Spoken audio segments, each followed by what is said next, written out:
Fluorescent welcome, the door chime cheap. Plastic chairs and the linoleum beat. Two machines open, the rest are full. 3 a.m. and the laundromat's beautiful. Fluorescent welcome, buzzing in my teeth. Warmest ugly light in the whole damn street. Drop my bag of darks by the closest drum. Fluorescent welcome, here I come. Couldn't sleep, so I grabbed a bag of shirts I've been avoiding like a flag of surrender to the adult in me. Who knows that wearing the same 3 T's in rotation is a cry for help. So I'm here at 3 a.m. by myself, or so I thought, until the door swung shut and I saw her plastic chair, book butt, turf fly sitting on the washing machine world. Platinum hair and the page she curled at the corner like the book owed her money. And the fluorescent made her look like honey mixed with moonlight, which shouldn't work. But laundromats at 3 a.m. are where the quirks of beauty lies in the ugly light, where everything is honest and nothing's right except the hum of a cycle on spin. I loaded the front load of quarters in the slot. 4 for the wash, that's all I got. The machine accepted like a jukebox plays whatever you pay for, no delays. And the drum started turning my neglect into something clean in the indirect light from a phone. She checked it once, then put it down. Was the only thing besides the sound of water filling up the steel wall drum that made this laundromat feel less numb and more like the kind of place where things begin. Not with the bang, but with the spin. The fluorescent flickered once, then held like even the light was trying to compel me to sit down in the chair across from a stranger reading at a total loss for why a man just walked in with darks at 3 a.m. But she didn't remark, just turned the page. Fluorescent welcome, I'm taking the chair, the one across from the platinum hair. 2 machines running, 2 strangers here. Fluorescent welcome, the night just cleared.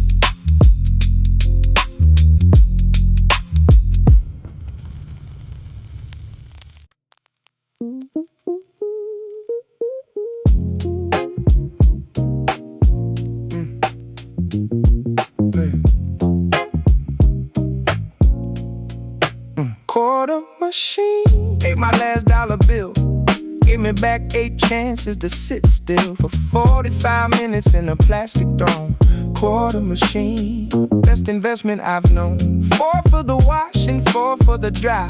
8 little circles asking me why I'm here at 3 a.m. doing chores. Quarter machine, opening doors. Hey. The change machine's got a dent on the side, like someone punched it at midnight. Tried to shake the quarters loose by force instead of using the proper course of action. Dollar flat, arrow right, but patience dies at this time of night. I smoothed my bill and fed the slot. The quarters fell like a jackpot of responsibility. 4 in the washer's mouth, the dial to heavy, the temp to south. The boiling and the cycle chose itself, while I stood there listening to the wealth of sounds a laundromat produces free. Spinning, draining, humming the key of B flat. I read that somewhere once, or maybe it's the sleep deprivation stunts. Yeah. She looked up when the quarters hit the tray, that metallic rainfall kind of way that quarters do when they're all released at once, like a tiny monetary feast. And our eyes met for a quarter second, pun intended, but the moment beckoned. Something bigger than the joke deserved. She went back to a book undisturbed, or performing undisturbed. I can't tell the difference at 3 a.m. and that's as well, because the mystery of a stranger reading is the kind of puzzle worth conceding. You won't solve the night, so sit and listen to the word that's served and the chrome that glistens. 8 quarters bought me 90 minutes of proximity to someone in it for the long haul. Her basket's full. The quarter machine is merciful. Quarter machine. I'm out of bills, but I've got time and the kind of thrills that only come from doing nothing much in the laundromat with the stranger's touch of presence, not physical, just near. Quarter machine, the night starts here.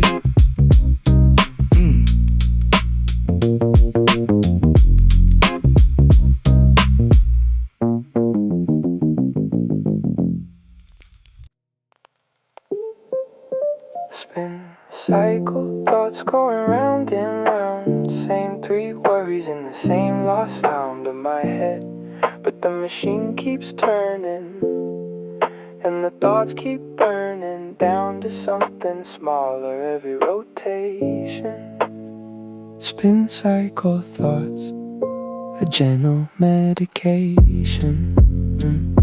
The front loader windows like a TV screen, playing the most boring show I've seen. Shirts and socks in a great tornado, but I'm watching like it's the Super Bowl. Bravado of a man who'd rather watch his laundry spin than check the inbox that he's drowning in. And across the aisle she's doing the same, watching her machine. A different game, but the same idea. Let the drum decide what matters and what's along for the ride. Blue shirt wrapping around a pillowcase, like they're dancing in the zero gravity space. And I thought that's what 3 a.m. is for, watching shirts dance behind a glass door.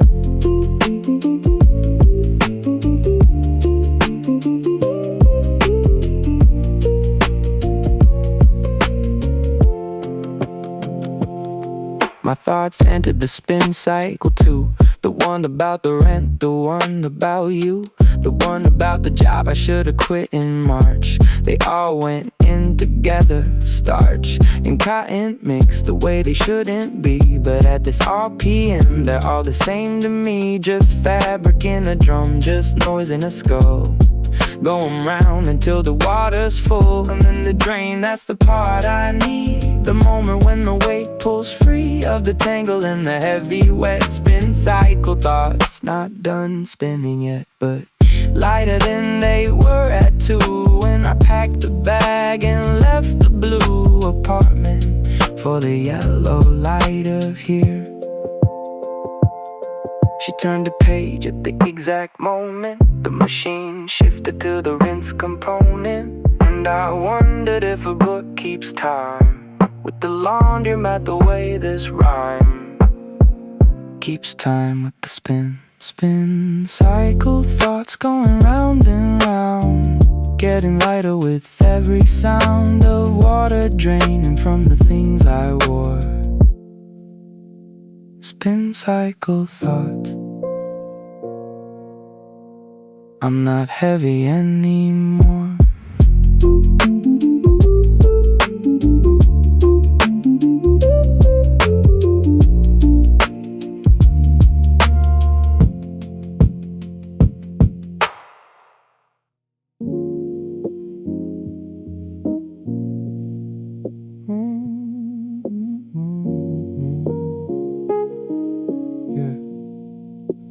Plastic chair philosophy.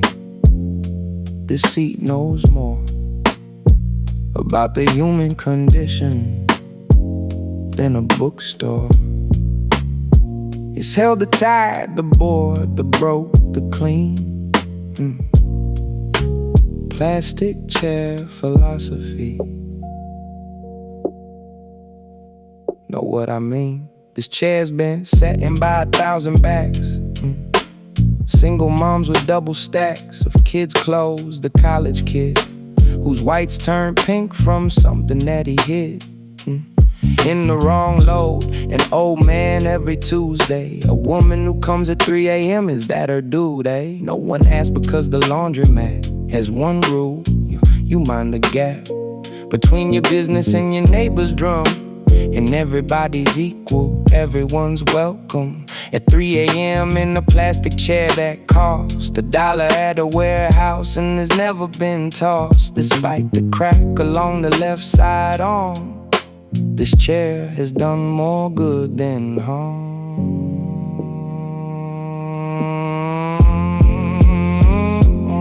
She sits in hers like it's a reading nook, legs folded under, deep inside a book. And I sit in mine like it's a thinking bench, where the fluorescent axes wrench on every tight thought in my head, loosening bolts that should've come unsaid weeks ago. But I needed this specific chair in this specific light, with this specific air of detergent and rain and spinning clothes, to finally let the mental laundry flow into the open plastic chair confessional, where the priest is a machine and the confessional is a row of dryers getting warm.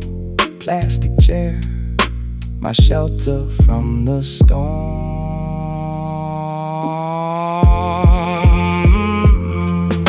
She shifted in the chair and it squeaked, the loudest sound all night. We both freaked into a half laugh, half embarrassed grin. Plastic chairs betraying what we keep within. Plastic chair philosophy. Sit long enough and the hard plastic starts to feel like love, or at least like patience, which is close. Plastic chair philosophy. Tonight's dough.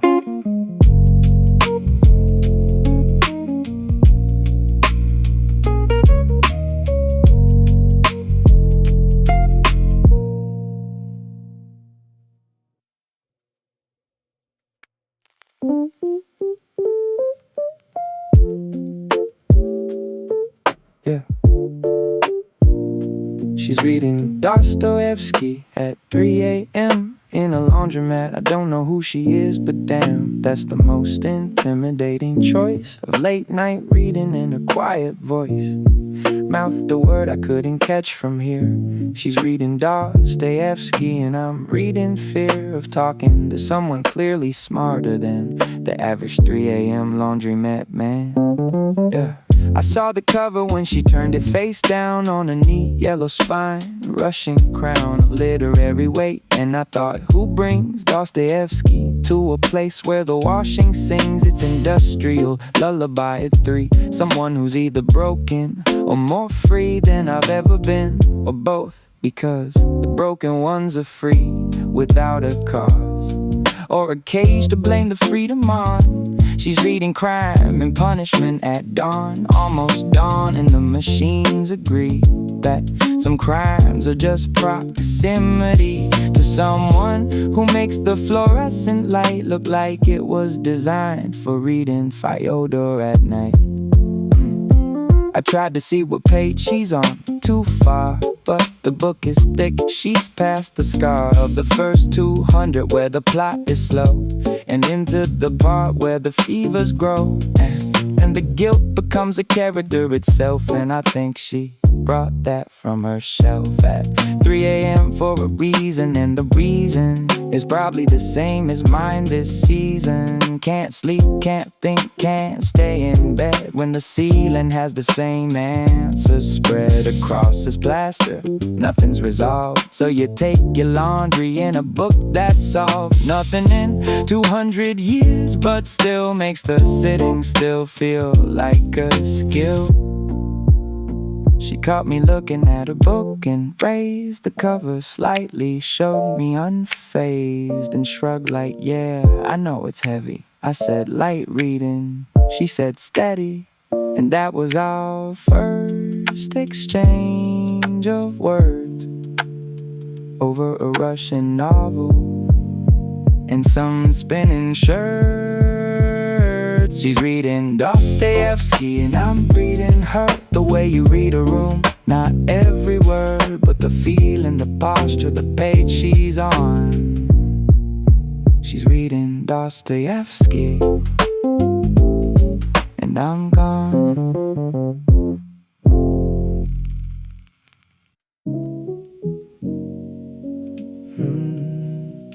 Fabric softener in silence.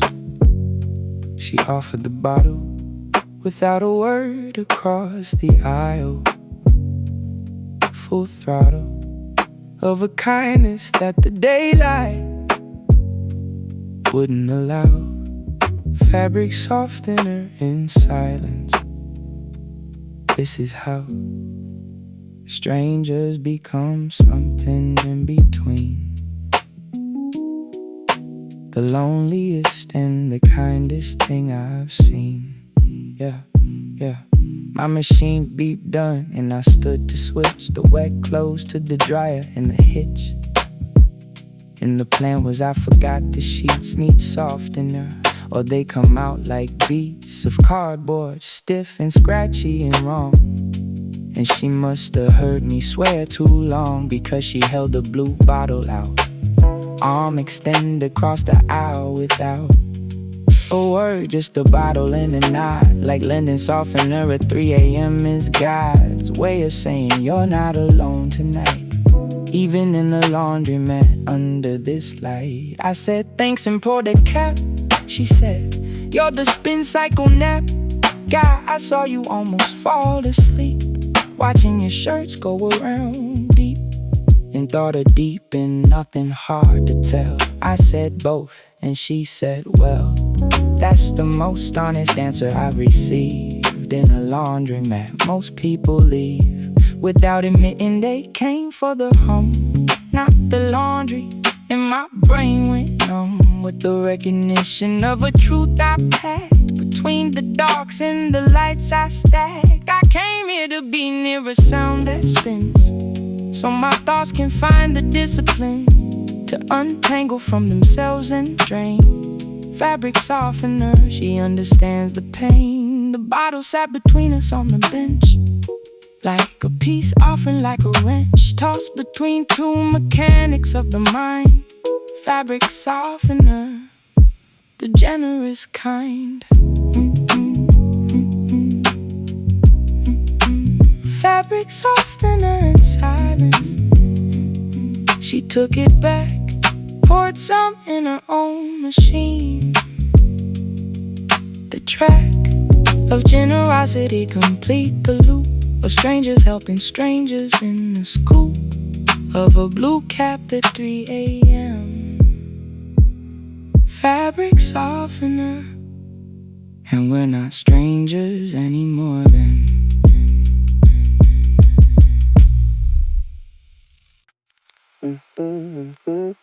The machine that shakes number 4 on the left been rattling since I loaded it, bereft of any balance, walking across the floor like it's trying to escape the Laundromat War. She looked up from a book and said, that one's famous, every regular knows it. Shameless attention seeker, and I swear the drum agreed, shaking harder like it wanted some. The whole row vibrated when the spin kicked high. Machine number 4 like a battle cry against the quiet of a 3 a.m. piece, shaking quarters off the top like a lease that's breaking, rattling, doing this thing. And she closed the book around her ring finger as a bookmark, watching it dance across the tile in the sideways prints. Should I stop it? She said, absolutely not. This is the best show the laundromat's got on a Tuesday at 3. Trust me, I've seen every cycle this machine has been through. It always calms down by the rinse. She said it like a scientist, convinced. We watched it shake together like a sitcom scene. Two strangers bonding over a machine that can't keep still. And the metaphor was louder than the rattling on the floor, because I can't keep still either, I confess. I shake when life puts weight on the excess cycle. And she laughed, not at the joke, but at the machine that finally broke into a calm spin and went silent. Done, she said, see, everything settles, everyone just needs the right amount of spin before the quiet cycle kicks in. Best therapy I've had from a whirlpool, and a woman who turned a machine into a school. The machine went quiet, and so did we. But the quiet after laughter is a different key than the quiet before. This one hums warm like the aftermath of a gentle storm. The machine that shakes just found its peace. Number 4 on the left signed its release from chaos to calm in 40 seconds flat. She said, told you, and I'll remember that.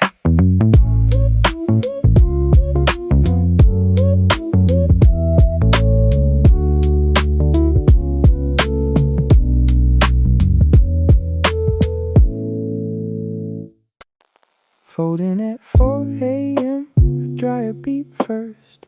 She pulled the warm clothes out like a nurse, pulling something precious from the heat. Folding at 4 a.m., the most domestic thing two strangers ever shared without a ring. She opened the dryer door and the warm air hit like a wall of comfort from a lint-filled pit of cotton and polyester, and she stood in front of the open drum like it was good enough to just stand there in the warmth while the cold laundromat held its course around her. Then she started pulling out each piece like it mattered without a doubt. That folding clothes at 4 a.m. alone is its own kind of meditation, homegrown therapy in the crease of a pillowcase.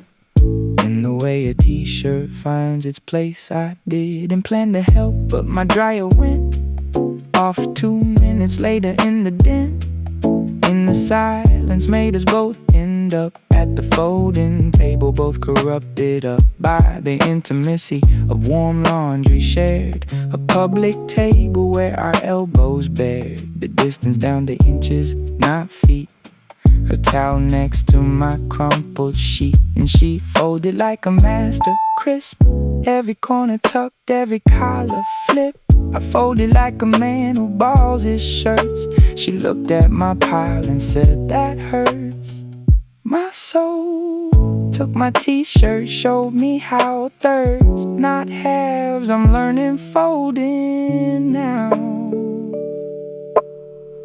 Warm clothes smell like the closest thing to being held, and folding with her brings a domesticity I didn't earn. But I'll take the lesson, take the turn.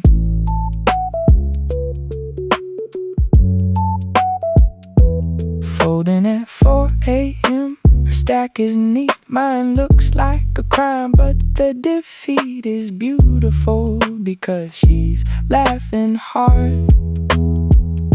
Folding at 4 a.m., caught off guard by how intimate a public table gets when two people fold their separate debts into cotton rectangles at dawn. Folding at 4 a.m., and the walls are gone.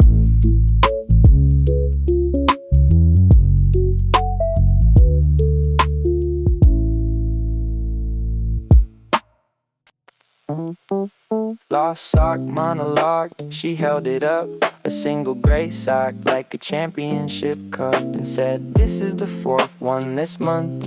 I'm convinced there's a portal underneath every dryer drum that leads to a dimension made entirely of single socks. No tension, just socks, living their best half-pair life. She went on a full 5-minute speech about the sociology of socks, that breach the driest contract they enter as a couple. And somewhere in the tumble, one gets subtle about its exit strategy, slips between the drum and the rubber seal, unseen, like a relationship that ends not with a fight, but with the slow fade on a Tuesday night. And the other sock just keeps on spinning, wondering when the losing started winning over the staying. And I'm sitting here, holding my own laundry, trying not to tear apart a metaphor delivered by a woman with a gray sock and a completely human understanding of the things we lose to heat. The worst part, she said, folding the lone survivor flat, is that I keep the orphan in a drawer, hoping the match returns, but it never does. And the drawer just burns with single socks who've moved on mentally, but physically they're stuck incidentally next to socks who still have their pair. And the dynamic in that drawer, I swear, is the saddest social structure known. A whole community of the alone, living next to the together, separated by a wooden divider. I was fascinated, not by the socks, but by the way she turned the laundry loss into a lesson learned. She put the single sock in her basket anyway. Hope is a sock drawer is all I'll say about the way she handles loss at 4 a.m. with humor and an open drawer. Lost sock monologue, she bowed at the end like a TED talk in a laundromat. And friend, I've paid for worse advice from better stages. Lost sock, the best of all her pages.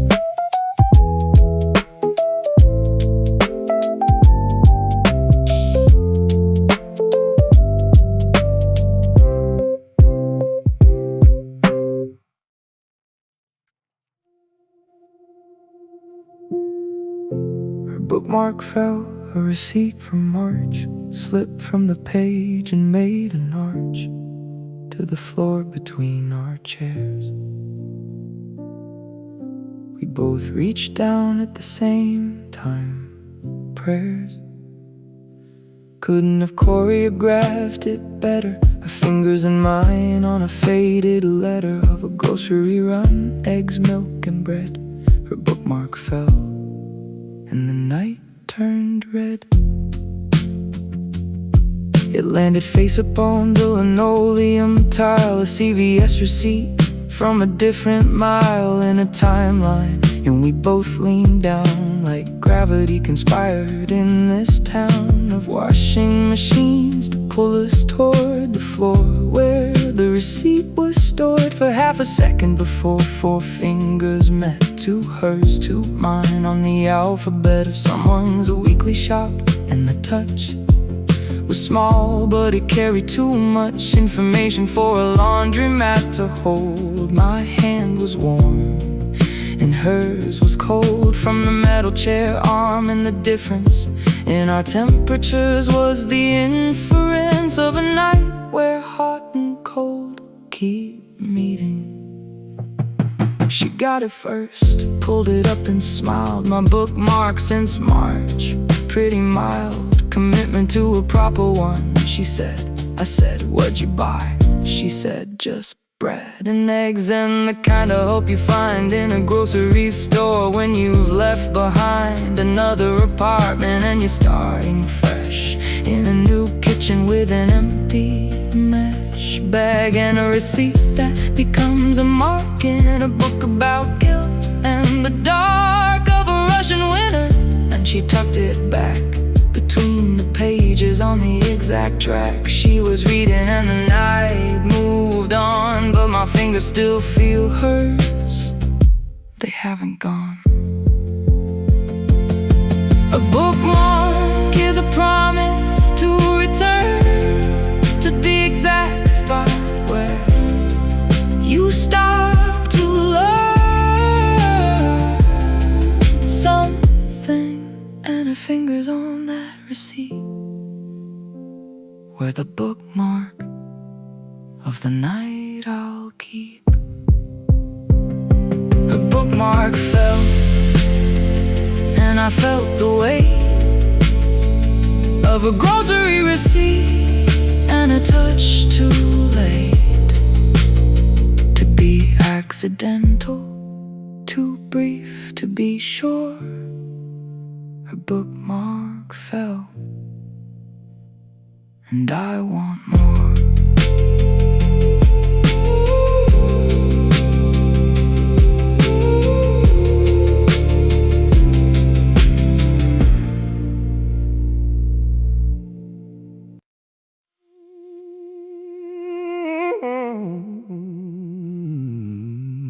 Dryer heat confession.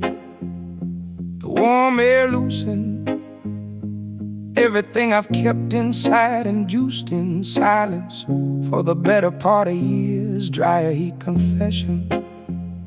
The heat clears whatever seal I keep on what I feel. Standing by a dryer made the unreal real. Hot air in an audience of one. Dryer heat confession. What have I done?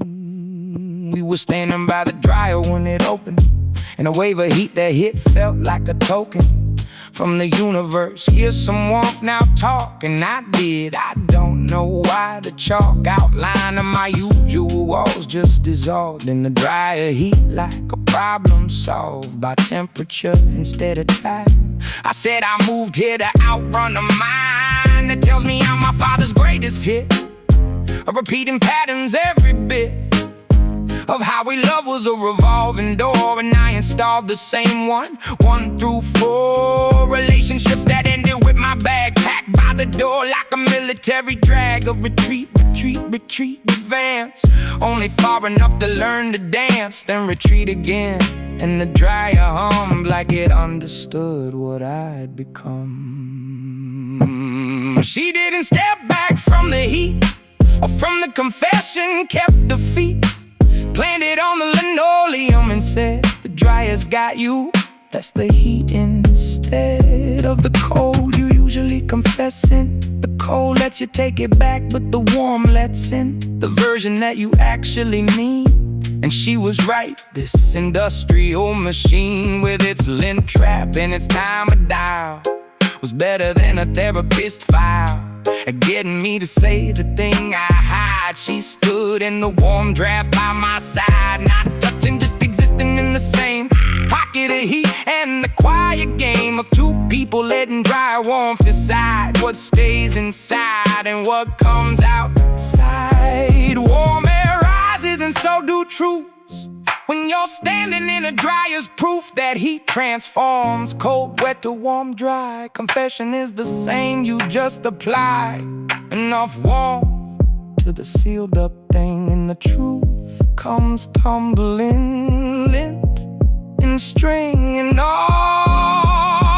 Dryer heat confession, can't take it back. The warm air sealed it like a pact between the machine and the man who spoke. Dryer heat confession, and nothing broke.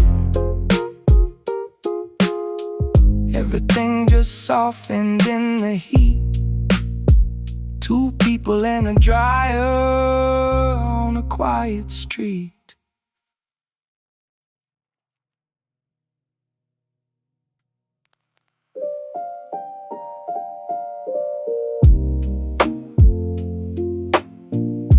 The vending machine glow, amber and gold. Two faces lit up in the warmest cold of a 4 a.m. debate on which row has the best option. The vending machine glow made the face a different kind of portrait than the neon purple, warmer, more forfeit of the cool she carries. Just a girl choosing chips at 4 a.m. in a purple world. Yeah, She stood in front of it like a museum piece, examining every row for the masterpiece of a midnight snack. D4 is the move, she said, with the confidence of someone who proves their taste in vending machines. The way sommeliers prove wine, the display is misleading. A row is for amateurs, B row expired in March but deemed matures into the perfect 4 a.m. companion. Peanut butter crackers in their orange canyon of plastic packaging. I said sold. She put the quarters in like striking gold. The spiral turned and the package dropped, and she caught it like the world just stopped for a peanut butter cracker at the bottom of a vending chute. We got 'em. She split the pack and gave me half. 4 crackers in the amber photograph of the vending machine light, and we ate, standing in the glow, standing at the gate of whatever this night was becoming. 2 people and a snack and the humming of a machine that keeps things cold and lit and ready for whoever needs a bit of something at the hour when the world is sleeping. And the vending light unfurled is the only gold that's not behind a lock. Peanut butter on her thumb, she licked without thinking in the moment. Clicked into something I remember longer than the crack of the machine. The entire plan I had when I walked in tonight. The vending machine glow, amber on her face, the warmest light in this purple place. 2 people split in D4 at the chute. The vending machine glow, the only loot worth taking home from tonight.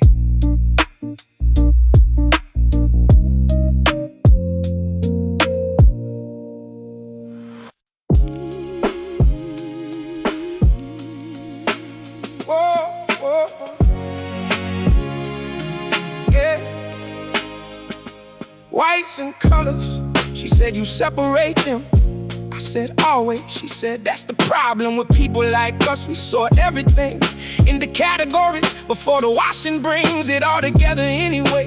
Whites and colors end up in the same rinse, like lovers who spent years sorting reasons not to mix. Whites and colors, same drum, same fix. She was loading a second wash at 4:15, and she threw a red shirt in with the whites clean. Disregard for the rules I grew up on, you'll bleed the color. She said move on from the myth that keeping things apart preserves them better. Tell that to the heart that sorted people into safe and not into the ones who stay and ones who got too close. I used to separate like you.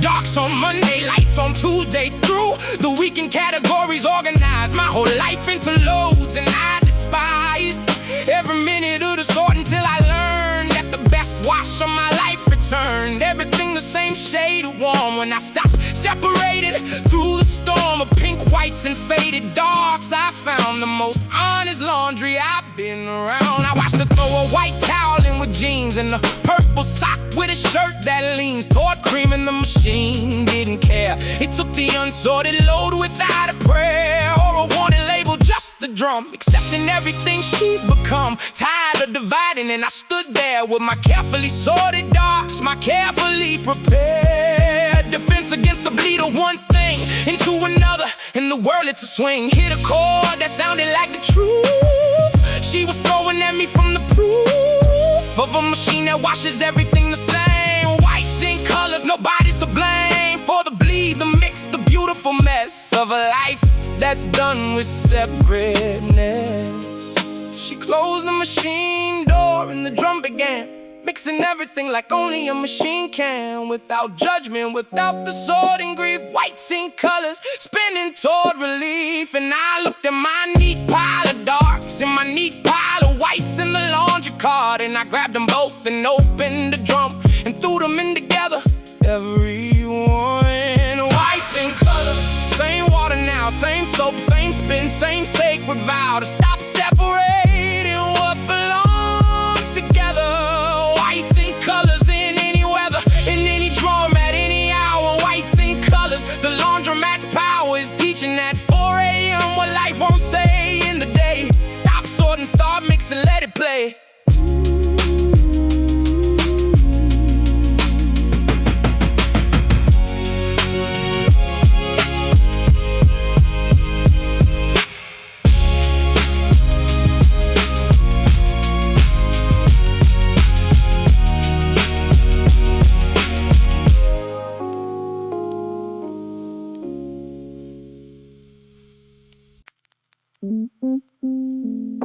She dog-eared the page and closed the book, put it on the machine with a final look, like she'd been reading the same paragraph since I walked in. And the other half of the story was happening out here, between the machines, between the fear. She dog-eared the page, the book can wait. Real life just showed up at the gate. Page 247, the corner bent, like a little flag of intent to return. But not tonight, not now. The book had served its purpose somehow, as a shield between a woman and the room, a socially acceptable costume for someone who wants to be alone but not lonely.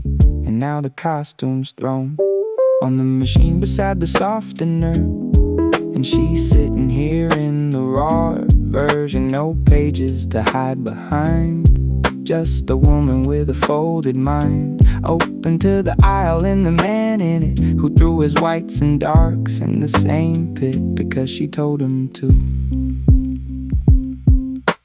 Dostoevsky's face down on the chrome, 300 pages from a fictional home of guilt and fever. But the real fever is in a laundromat with a true believer in mixed loads and 4 a.m. philosophy. And the way a dog-eared page can be the bravest thing a reader does, admitting that the world outside the book is sitting right there, cross-legged on a whirlpool. And the story in the room is beautiful enough to pause. The one in print, she dog-eared the page, I took the hint. The dog ear is a promise and a pause, a tiny fold that breaks the reading laws, to say something out here matters more. She closed the book and opened the door. She dog-eared the page at 247. The book can take her back to Russian heaven anytime. But this laundromat, this hour, this man, that's a limited time flower. She dog-eared the page and faced the room.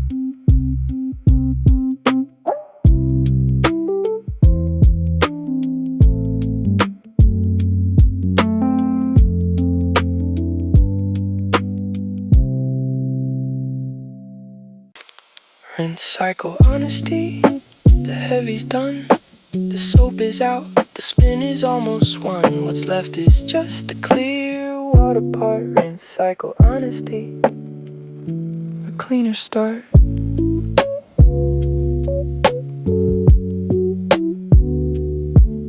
Yeah.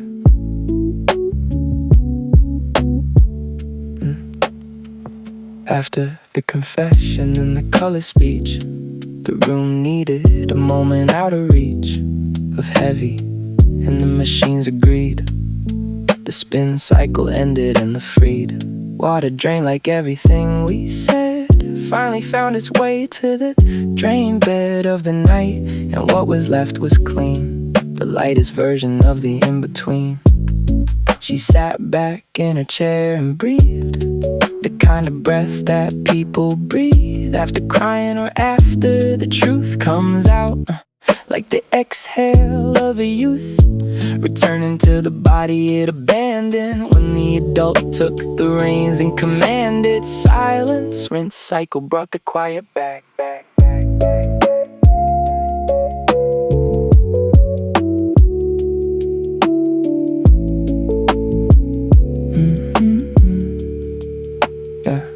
The machines went still one by one. The laundromat exhaled what it had done. All night held two strangers in its hum, and now the hum was almost gone. The sum of the cycles complete, the water drained, and everything that entered here stained with the day had been rinsed into something less heavy. The rinse cycle's offering is not cleaning but removing weight. The soap did the work, but the rinse says, wait, it's almost over, the hard part's through. Now just the clear water passing through.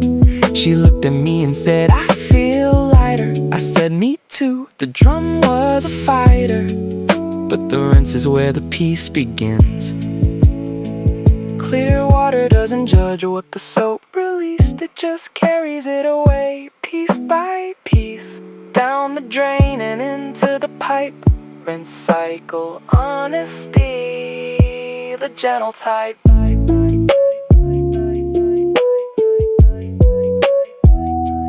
Rinse, cycle, honesty, we're almost clean, the heaviest wash I've ever been through, and the water's running clear. Rinse, cycle, honesty, I'm glad I'm here.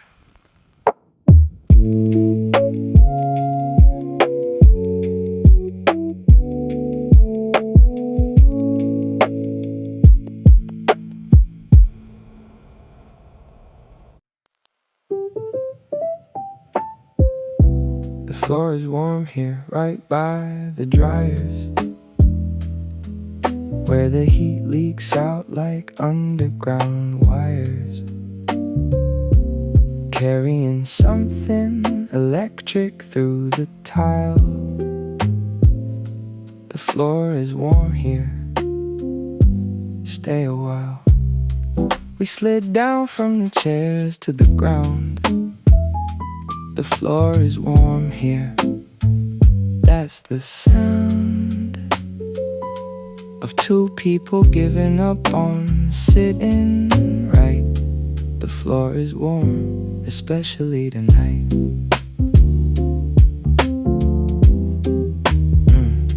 She sat down first, back against the dryer, legs stretched out across the aisle like a wire, between her side and mine, and I followed.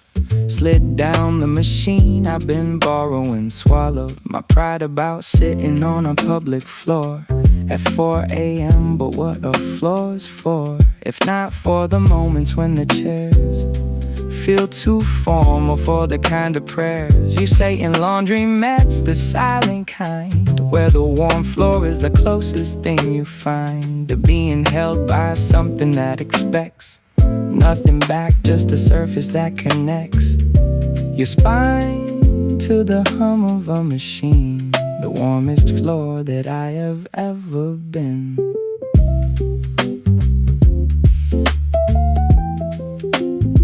Our legs pointed in opposite directions, like a compass with two imperfections, finding north in different ways. Her sneakers near my shoulder, my gaze on the ceiling where the fluorescent dead tubes hang like a poem about what's been said.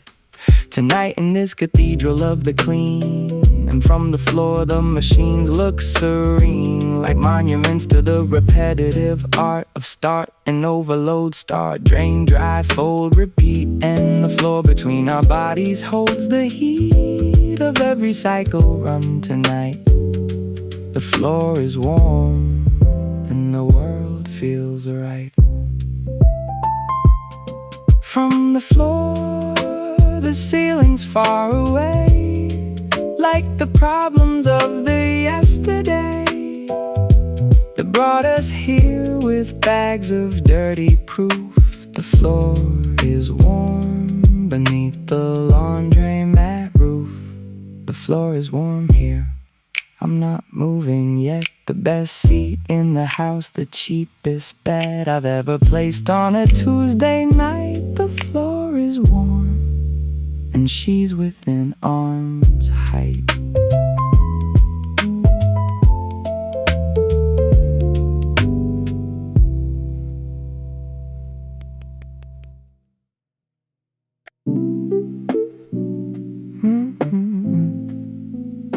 Two baskets, one bench, her reds next to my blues, her socks next to my shoes, at the folding table where the night assembled all our separate things, and they resembled something shared.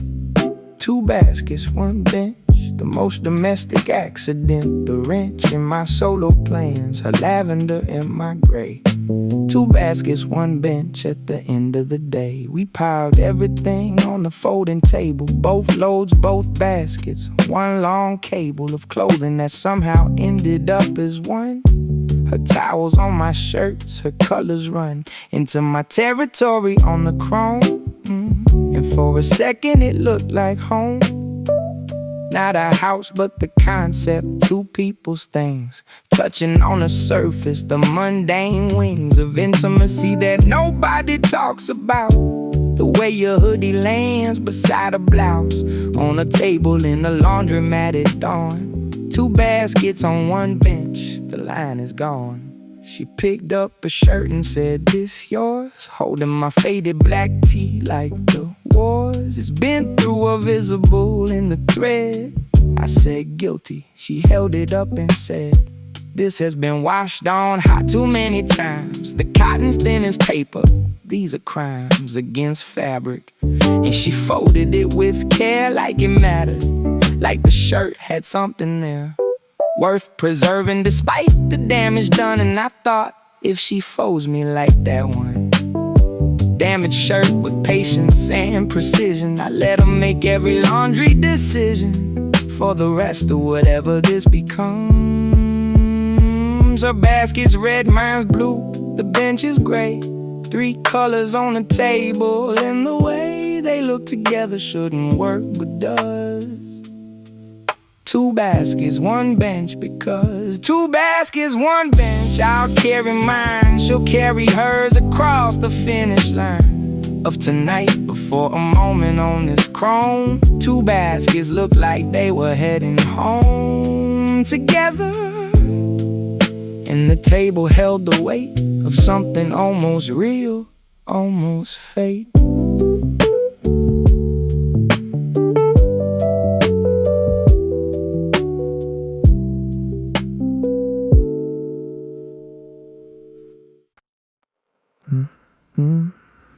The rain stopped, but the dryer didn't. Funny how the sky gave us permission to leave, but the machine said wait. 23 minutes on the timer's face. The rain stopped, but we're still inside. The excuse changed, but the reason didn't die. I noticed first the silence on the window, where the rain had been a constant tempo all night long, percussing on the glass, and now nothing. Just the empty pass of the wind without its water weight. And the neon signs outside look straight for the first time, not distorted, not refracted through the rain. And something in me reacted to the absence like an alibi removed. The rain stopped, I said, and she approved with the nod, but didn't stand, didn't reach for her jacket or her bag or breach the contract of the laundromat's warm hold. The dryer's got 23, she told me like a countdown to a launch that neither one of us would staunch. The wet streets outside were steaming slight, first sign of a morning Eden night. Then the laundromat felt different without rain, like a room that lost its background name for noise. Suddenly the machines were loud, the single dryer humming proud, and our breathing in the vending machine, and the clock above the door so clean and it's ticking that I swear I never heard it before tonight. Every word of the clock was time to go, time to go, but the dryer said 22, go slow, and I chose the dryer over the clock. The rain stopped, but I'm not taking stock. Without the rain, the window shows the real street outside, less magical, more steel and concrete in the pre-dawn gray. The rain stopped, but I wanna stay. The rain stopped, but the dryer didn't, and I'm grateful for machine's insistence on completing what it started tonight. The rain stopped, but the dryer's right. Some things need more time to finish than the weather gives. The rain'll diminish, but the warmth in here has time to spare. The rain stopped, and I'm still here.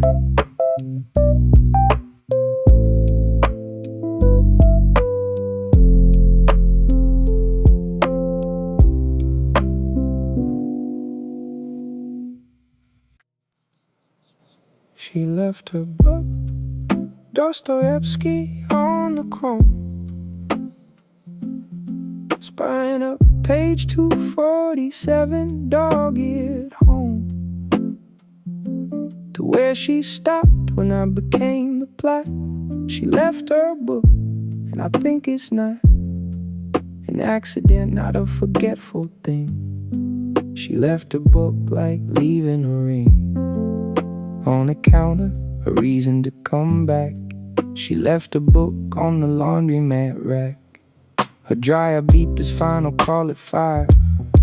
She folded everything like she'd survive a military inspection, neat and right. Then zipped her bag and stood in the light of a morning that was leaking through the glass. No longer purple, more like the brass of a sky deciding what to wear today. She said I should probably go the way people say things they don't wanna mean. And I stood up from the floor between machine 4 and the dryer where we talked, and the distance to the door felt like a wall I wasn't ready for. She stopped at the door and the bell chimed twice, the same cheap sound that I heard, precise echo of when I walked in hours ago. A completely different man in a different glow. She turned and said, keep the book from me, like it was casual, like the fee for a night in the laundromat cathedral is a Russian novel, barely lethal, but heavy enough to guarantee a return trip for the book and for me. Page 247, she said at the door, don't read ahead, that's what I'm coming for. The door closed and the bell rang clear, and the morning air rushed in like a mirror of the rain that brought me in at 3. She left a book, she's coming back for me. She left her book, yellow spine on chrome, the most intentional forget I've known. Page 247 with the CVS receipt. She left her book, and the night's complete. But the story isn't over, not by far. She left her book like a northern star, pointing back the machine 4, aisle 3. She left her book,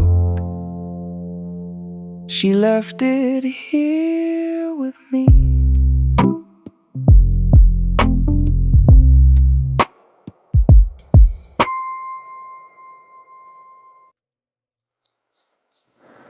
Open 24 hours, that's what the sign says.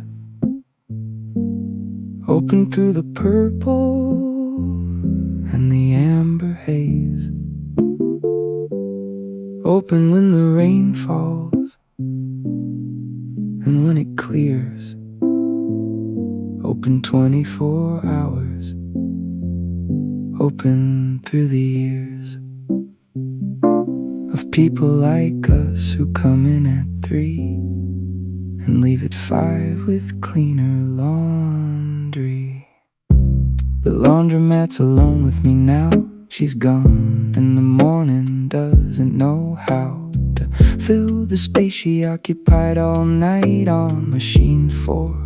In the neon light, in the plastic chair on the warm floor by the dryer where I said what I swore I'd never say to a stranger, but she wasn't a stranger by the time the key of the morning turned the lock on the night, and the purple gave way to the gray-white of a regular dawn in a regular town. And I'm standing with a book and a brown paper bag of laundry, fully clean inside a place that's seen more than I've seen of human nature at the ungodly hours.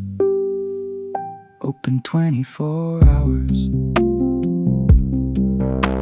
I picked up her book and felt the weight of 247 pages and a late night guarantee between the covers. A novel full of fictional lovers and murderers and guilt, but the real guilt is mine if I don't return to the built world I'm machined for. In the plastic chairs where a woman with untamed curly hairs left Dostoevsky as a deposit on a night that shouldn't work, but does it? Works because the machines don't judge the hour or the reason or the grudge you carry in with your dirty clothes.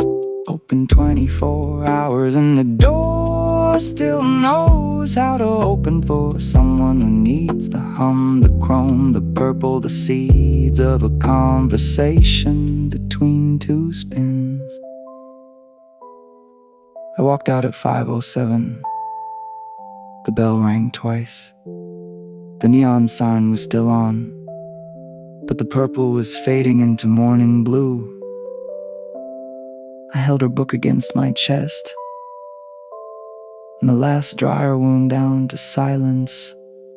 Tomorrow night, Machine 4, page 248. Open 24 hours, I'll be back tonight with a bag of dogs and a reason to sit right next to Machine 4 in the purple glow. Open 24 hours, and she'll know that the book was just the first excuse. Open 24 hours, and I'll never lose another sock, another night, another chance. Open 24 hours, this is the dance of two people and a laundromat.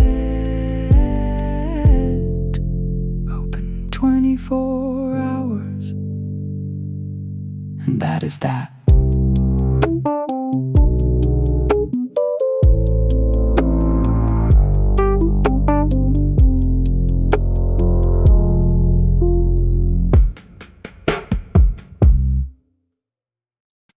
Lint trap heart, pull it out and see everything I've been collecting quietly. Little fibers from the things I've worn close to my chest since I was born. Lint trap heart, soft gray felt, made of every feeling I have felt, but never said just let it build.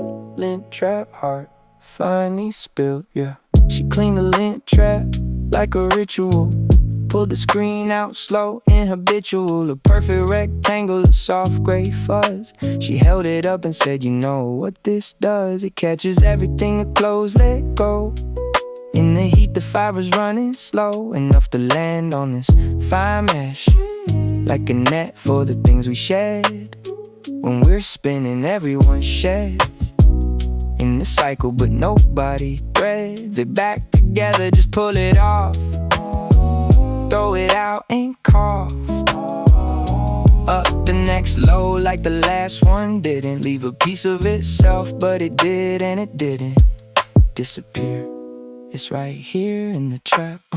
I watched her roll the lint between her fingers, like a worry stone. The feeling lingers of someone making meaning from the mundane, machine parts of a laundromat's domain. And I thought about my own lint trap, the one inside my chest that's packed with every conversation I replayed, every sorry that I almost said, every almost touch and every near miss, every time I chose to leaving over this standing close, this staying still, this woman with the lint trap skill of naming what I can't. She threw the lint away and said, start new. That's what the clean trap means.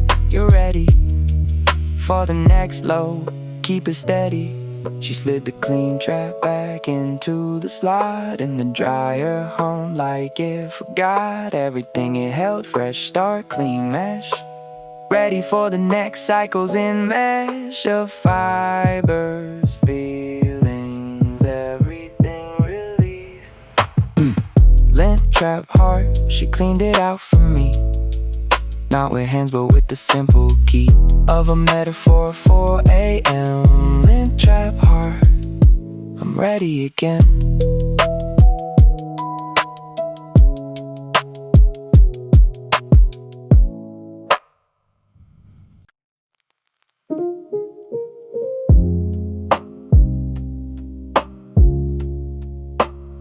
clock above the door says 4:11, but in laundromat hours that's more like 7 minutes past the conversation where she laughed. Time moves different in the aftermath of a spin cycle. The clock above the door keeps a schedule that I don't work for. I've been staring at it since I sat. The little hand barely moved from that position it was in when I arrived, like the clock is on the laundromat side. Stretching minutes into longer things than the outside world, where the alarm clock rings at 7 and the minutes run like thieves, stealing hours from the shirt sleeves of a regular day. But in here, the clock takes a minute and adds a year of depth to it, fills it up with hum and the sound of two people becoming one conversation at a time, one laugh. The clock above the door does the math different. 4:11 feels like home. She looked up at it and said, that clock's been wrong since 2019. It's been playing along with whoever needs more time in here. The owner never fixed it, not from fear, but from mercy. Because the people who come at 3 a.m. don't need the sum of accurate minutes. They need the grace of a clock that gives them extra space between the arriving and the leaving part. And I thought, that's not a clock, that's art. A broken timepiece as an act of love from a laundromat owner who's above the tyranny of a minute hand. The clock above the door, I understand. 4:11 became 4:12 while I watched slowest minute of my life. I'm not botched by the wait and I'm baptized in it. The clock above the door, every digit a gift from a room that doesn't rush. The clock above the door I trust, it's broken version of tonight. Over any phone screen's precise light. The clock says stay, the phone says go. The clock above the door, it knows.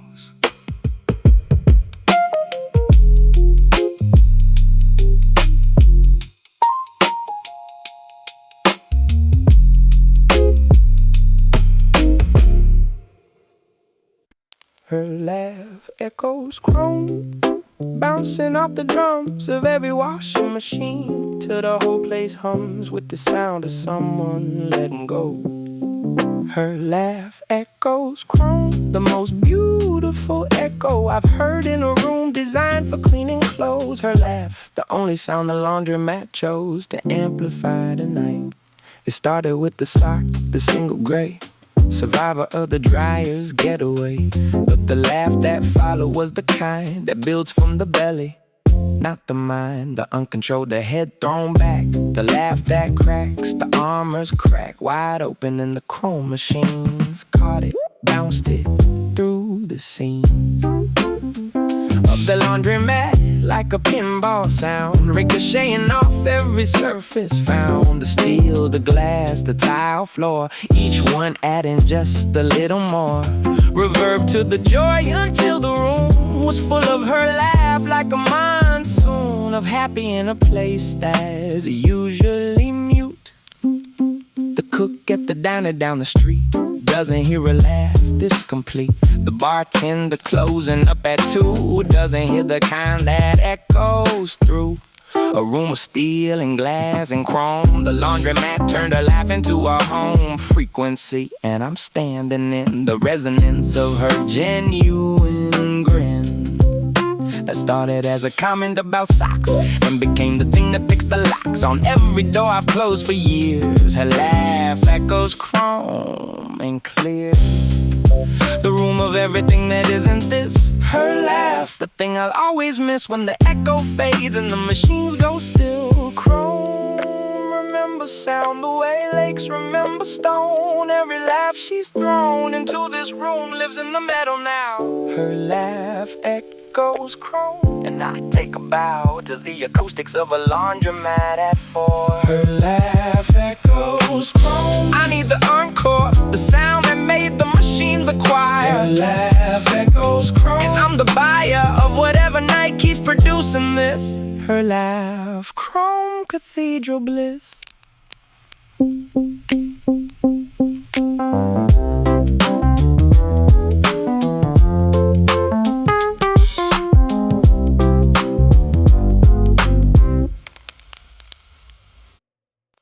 Detergent and memories, the blue lid open.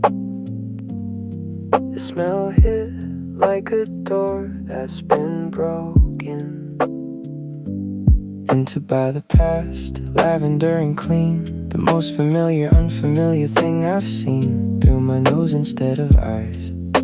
Detergent and memories, the disguise of childhood in a plastic cup. She poured the cap and the blue liquid fell into the drum like a wishing well, accepting someone's dirty currency in the scent. God, the sense emergency alert on my memory bank went off. My mother's laundry room, the cough of the old machine, the Saturday routine of detergent measured in the same blue stream from the same blue bottle with the same blue cap. And I'm 7 sitting on my mother's lap while the clothes spin, and she hums a song that I haven't heard in 20 years long. But the detergent brought it back tonight in a laundromat under purple light. A smell can carry more than a truck. She noticed me go quiet and said, "What?" I said the soap, same brand my mother got every Saturday at the store on 5th. She said, "Mine too, that's not a myth. That's just the blue cap running through every childhood that had laundry to do on a weekend." And she poured another cap like a priest offering the sacrament, the map of every mother Saturday contained in the detergent brand that's been maintained since 1987 in the same blue dress of a bottle that couldn't care less about the weight it carries in its scent. Detergent and the places that it went through our noses to our oldest selves. She screwed the cap back on and put it on the shelf, and the scent hung in the air like wealth you can't deposit. Just breathe in and hold detergent and memories, liquid gold.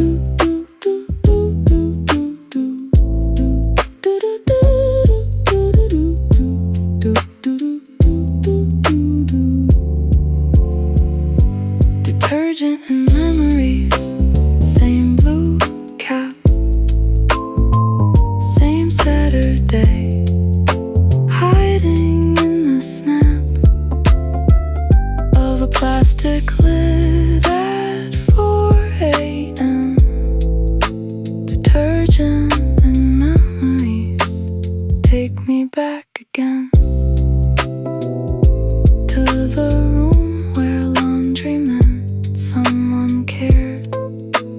Detergent and memories, the most honest thing we've shared.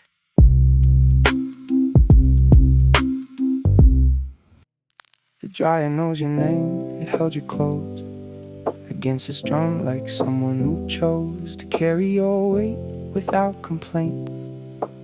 The dryer knows your name, patron saint of the things you wore when you were brave, and the things you wore to misbehave, and the things you slept in, cried in, lived.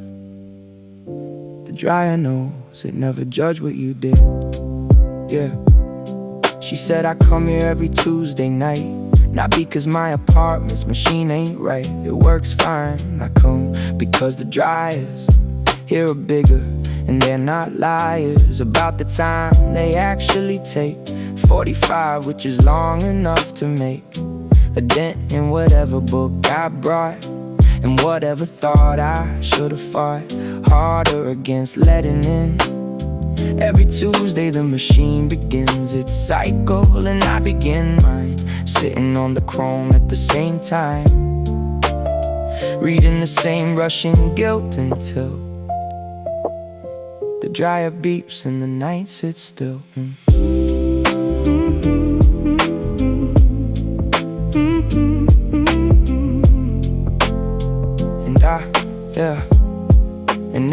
And I thought about the machines I've used in every city, every bruised apartment complex with a basement floor of shared machines, and how every door I opened on a dryer held the warmth of a community's expelled fabric secrets, the lipstick stain, the mystery sock, the hurricane of a bed sheet someone cried in last week. The machine accepts it all, doesn't speak, doesn't gossip to the next load about what the last one was screaming about.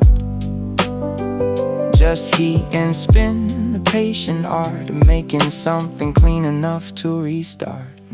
Machine 4, third from the window side, she said, "This one's mine," with the quiet pride that I recognized as the same thing I feel about a bar stool or a Rita Knox appeal. You claim a public thing is privately yours. The dryer knows it keeps the scores.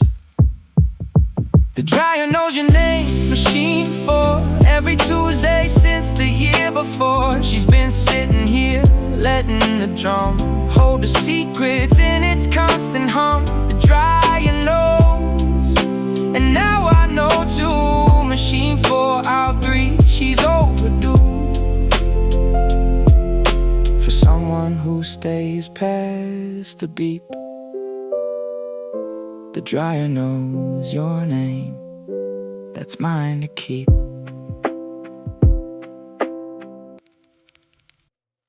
Warm fabric on cold skin, she pulled a towel from the dryer, still hot and like a vowel. In a word that changes everything, she draped it on my shoulders, the offering of warmth from someone who had no reason to care about my cold. But the season of 4 a.m. makes everyone a nurse. Warm fabric on cold skin, a universe. I didn't realize I was shivering until she pointed at my fingers quivering on the book I was pretending to inspect, while she folded your code direct. The way she says everything, no cushion, no preamble, just a gentle pushing of an observation through the air. And before I could perform the I don't care about the cold routine that men rehearse, she opened the dryer like a nurse opens a cabinet of medicine, and pulled a towel warm as bread, warm as the pulled wool of a childhood blanket, warm as the one feeling I've been running from and done. She put it on my shoulders from behind. The towel smelled like her detergent, blue cap, lavender and clean in the overlap of a warmth in the machine's warmth in the cotton, absorbing something I've almost forgotten how to receive. Just a simple act of someone covering your cold back with a warm thing from a dryer drum, and the wordlets heard between us hummed a note so tender that the machine itself seemed to know it contributed to the health of a man who walked in cold and wet in the standing out in the best thing yet. Tonight has offered not a word, not a touch, just a warm towel, and it's almost too much for a man who's not used to being cared about by a stranger in a laundromat without an agenda, just warmth on cold. The simplest story ever told.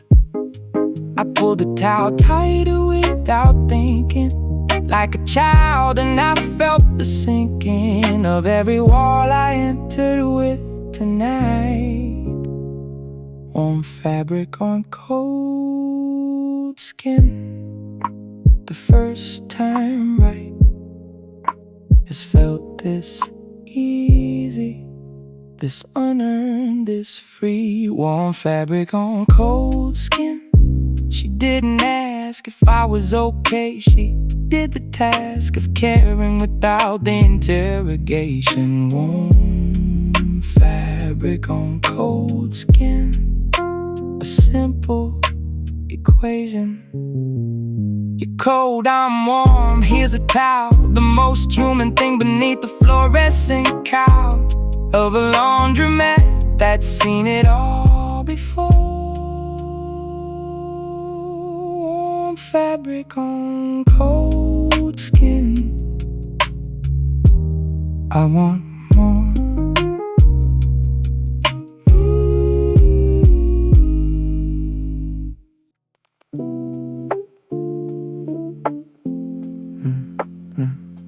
Quarters I'm saving, 4 in my left pocket.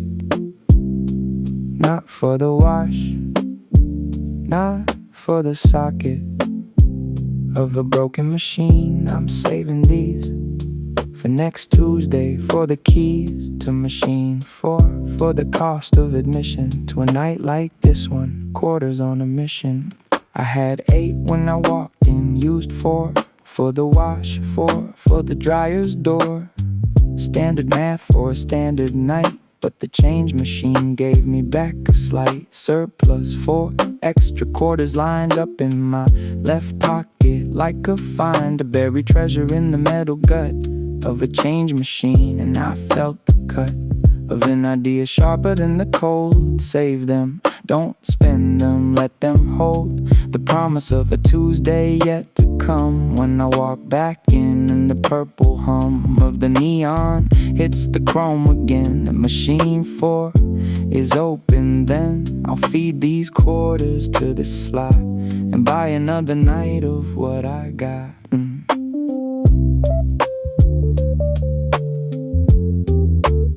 She doesn't know about the quarters yet.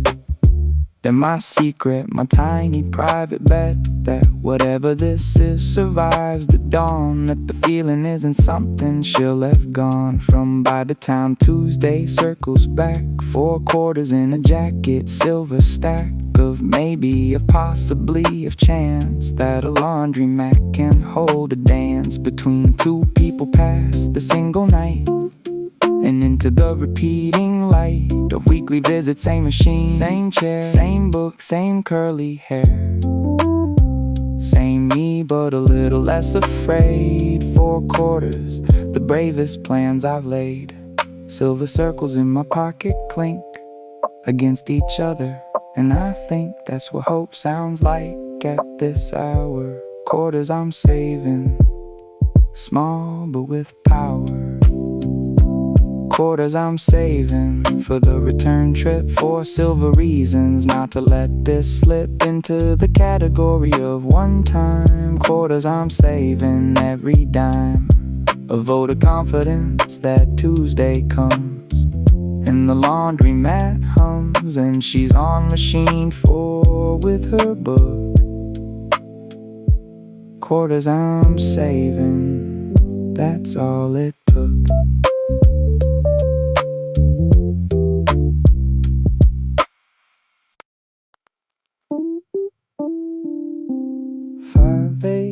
And the first bus passed outside. Headlights through the rainless glass, a ride back to the world that runs on clocks. 5 a.m. and the first bus knocks on the laundromat's window with its light, saying the night is over, despite everything you built between the chrome. 5 a.m. and the first bus heading home.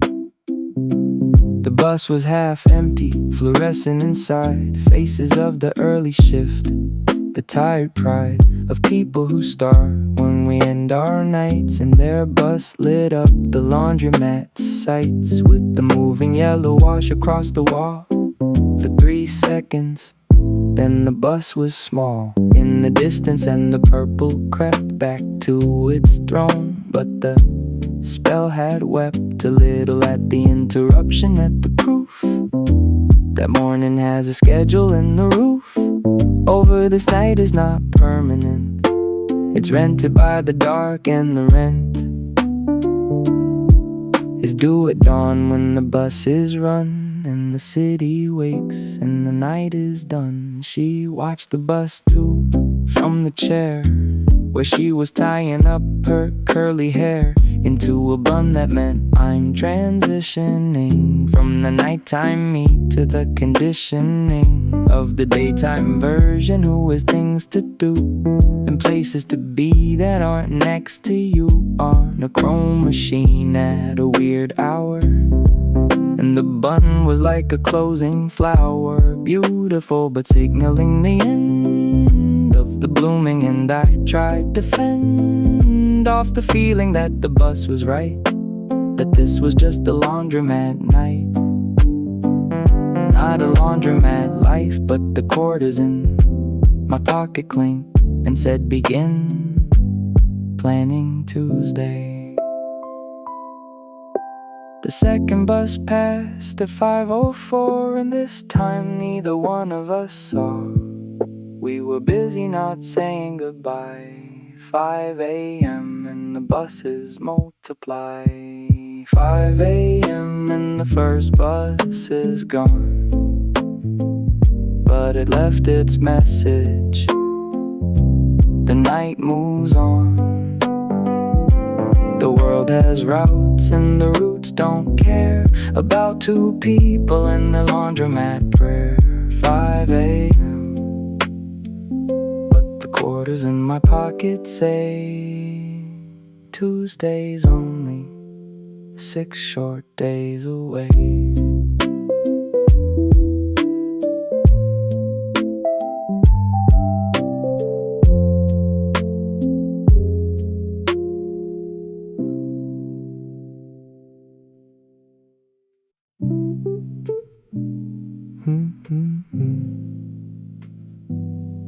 The receipt bookmark, I read it after she left.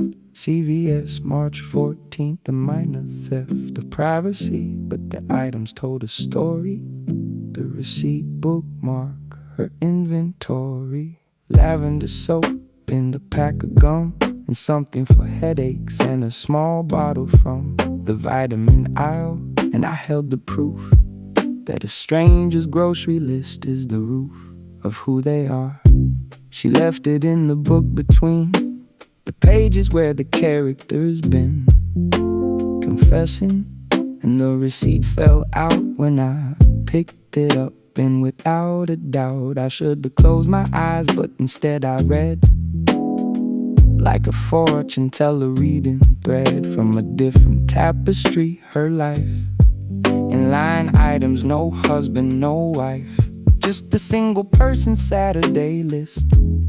Lavender soap explains the mist of a scent that I caught when the towel was warm. Hair ties, pack of 3 explains the form of the bun she tied at 5 a.m. Ibuprofen explains the gem of a wince I saw her hide at 3. When she stretched her neck, she didn't tell me, but the receipt did.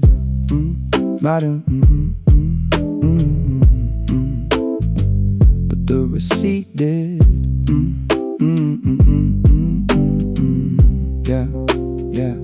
Yeah. Vitamin D, the one you take when the doctor says your levels make a worry about the season and the lack of sunlight. And I'm reading the back of a life in 14 items scanned at a CVS by a stranger's hand on a Saturday in March, when she bought the maintenance of a life she brought to a new city. Soap to smell like home, vitamins because she's on her own, and nobody reminds her to go outside, and gum because the coffee's pride of a midnight reader is a fresher breath. The receipt bookmark, a little death of mystery, a little birth of real. The receipt shows me what the book conceals. I folded it back into page 247, where she left it, between the rush and heaven and the guilt of reading someone's list. The receipt bookmark, a stranger's gist. The receipt bookmark, I know her now. Not her name, not her job, not how she ended up in this city alone. But I know she takes vitamin D at home, and the soap is lavender, and the gum is mint, and her headaches come without a hint. The receipt bookmark, more intimate than anything she said tonight, and yet she left it for me. Inside the book, the receipt bookmark, a deliberate look into the ordinary of a life I want to know. Same machine tomorrow, that's the deal I made with myself and the chrome and steel of machine 4 that held her weight tonight. Same machine tomorrow, purple light or no light, rain or dry. Same machine, I'll be the guy with the quarters and the book she left. Same machine tomorrow, not bereft, just waiting for the cycle to begin. I'm standing in the parking lot at 5, holding Dostoevsky, and I'm more alive than I've been in the 11 months since I moved here, doing the stunts of a man pretending he's not lonely in a city where the one and only person who's made the fluorescent light feel like a cathedral was tonight. A woman with curly hair and a laugh that bounced off chrome like a photograph of sound. And I don't have her number, just her book and the lumber of a night that built a house in 3 hours, between the neon and the dryers, powers of confession, and I'm holding the key. Same machine, same night, same me. The book is heavier than laundry, every page a step through the foundry of a Russian mind that understood that guilt and grace live in the same neighborhood. And I wonder what page 248 will bring, what confession, what debate between the character and his soul, and between me and the patrol of Tuesdays that I walk this route back to the chrome, the purple, the mute agreement that two strangers made without a contract, just to trade. I keep your book, you keep the right to reclaim it any Tuesday night. Same machine, the terms are set in the language of a laundromat. Her name is somewhere in that book, between the pages I haven't looked at yet. Page 247 has the receipt, but page 248 has the rest of the story, and I'm not reading ahead because she told me not to. Same machine, same Tuesday, I'll bring better quarters, and she'll bring the laugh that echoes chrome. The last dryer just stopped, the laundromat is quiet for the first time all night. Just the vending machine humming, and the morning coming in through the glass where the neon used to be. I put the book in my jacket, left pocket over the heart, because some cliches earn their place. Same machine tomorrow, or Tuesday, or whenever The universe puts two people together in a room of chrome and spinning heat.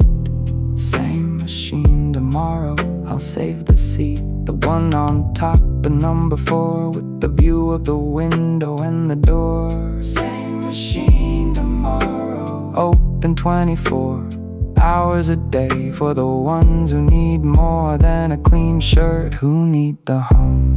Same machine tomorrow, and I'll come with the book in my quarters and the faith that a laundromat can be a safe place to start the kind of story that doesn't end with same machine, but with our same machine tomorrow. I'll be there with a bag of darks and a quiet prayer that she walks in with the curly crown and sits back on the chrome. Same town, same night, same beautiful mistake of two people too awake to sleep and too tired to fake that this was nothing. Same machine tomorrow.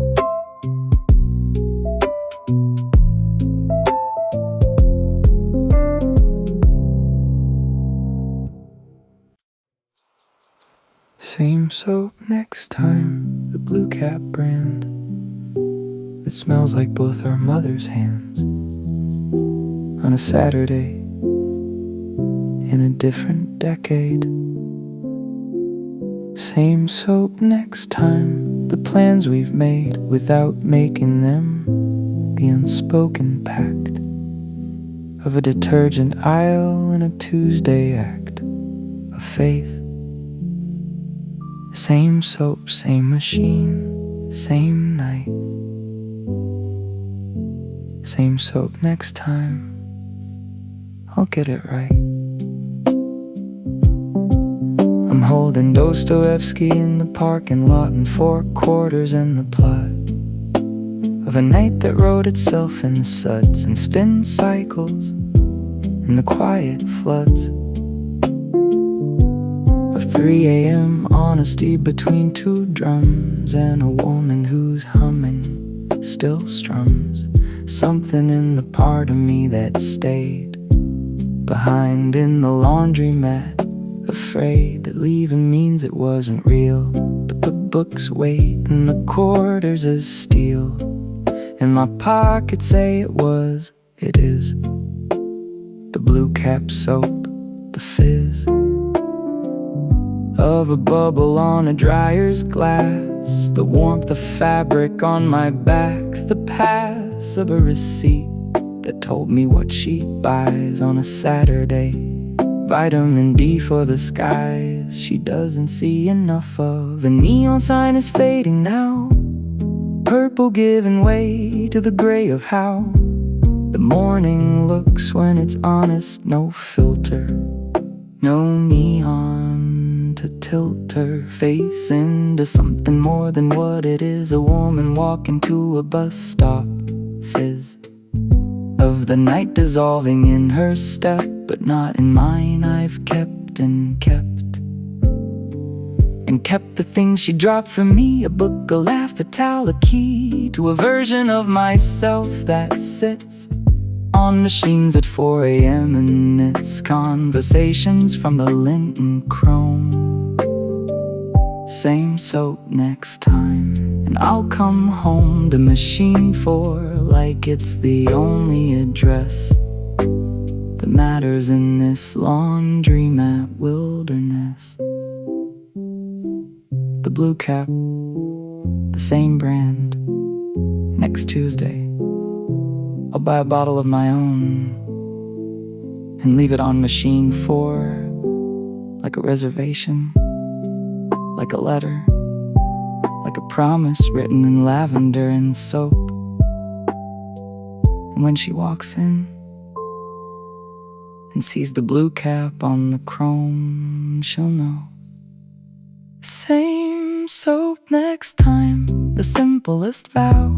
2 people in a parking lot right now, going different directions from a door that gave us everything and asked for for 4 quarters and a bag of dirty clothes. Same soap next time, and the story goes on past this night, past this machine, past the neon and the in-between of strangers and whatever will become. Same soap next time, same machine, same hum, same her, same me. And the laundromat opens in 20 hours. Same soap, same time, same purple flowers of neon on the chrome. I'll be there.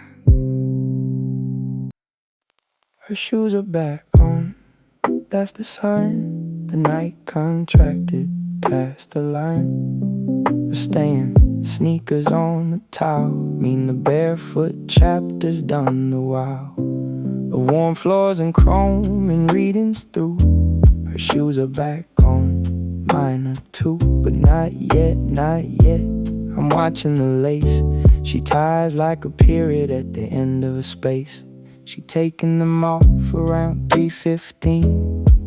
Kicked them under the machine, between the chrome foot and the wall. Bare feet on the warm linoleum, the discreet surrender of someone making themselves at home in a place that's not in the barefoot poem she wrote by walking on the tile. Without shoes lasted quite a while. 3 hours of naked feet that said I'm not going anywhere. I've made this bed, a warm floor and chair, and I'm staying put. But now the sneakers found her foot again. White soles on the tile sound different than the bare. It's the rebound of reality. The shoe is the suit of armor that the outside world recruits you back into.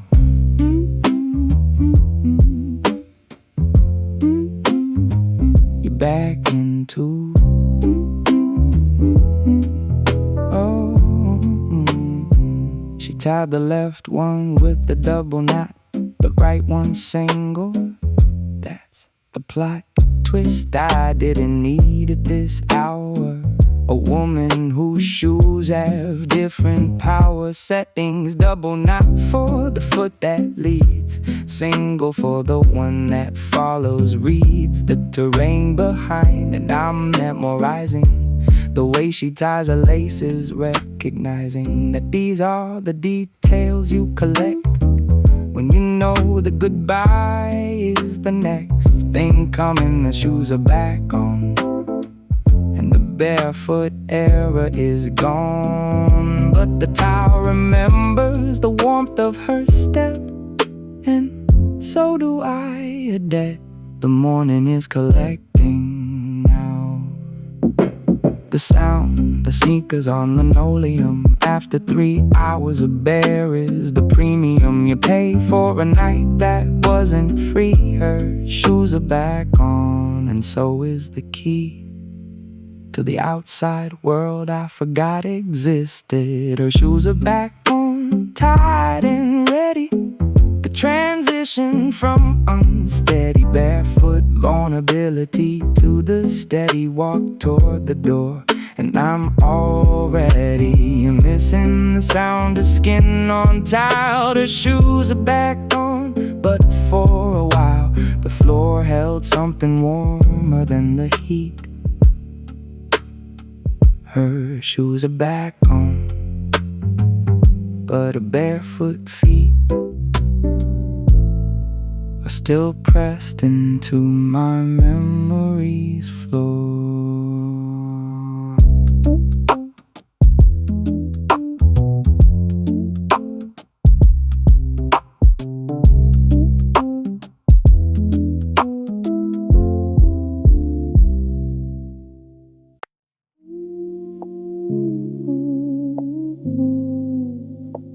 Floor drain swallowed the silence whole. A gurgle in the center like a soul collecting every word we've said tonight. The floor drained the laundromat's archive of water and soap and the gray debris of everything we washed to try to be clean enough for tomorrow. I never noticed it until the machines went quiet. The drain between the scenes of chrome and tile, a metal circle flat in the linoleum where the water sat. Before descending to whatever pipe carries the runoff of the midnight type of laundry, and the sound it made was like the building swallowing a tray of dirty water for the clean air above, a gurgling acceptance of mechanical love for the gravity of what goes down the floor drain, the lowest point in town. And the most essential, without it the room will flood with the soap and the doom of standing water, but the drain just takes every drop without the aches of being thanked. She heard it too in the new quiet, the drain's performance in the private riot of a laundromat arrest machines off, all but one, in the building's cough of settling pipes in the water's last descent through the iron cast of a plumbing system older than us both. And I thought about the oath the drains take to accept it all, the soap, the lint, the waterfall of every 3 a.m. confession rinsed and spun and drained. The drain's convinced that everything deserves to flow downward, outward, let it go. The floor drain swallowed what we couldn't keep. In the quiet, the drain spoke louder, like the building's version of a chowder of sounds, pipe settling, the hiss of the last steam, the mechanical kiss of a building going to sleep.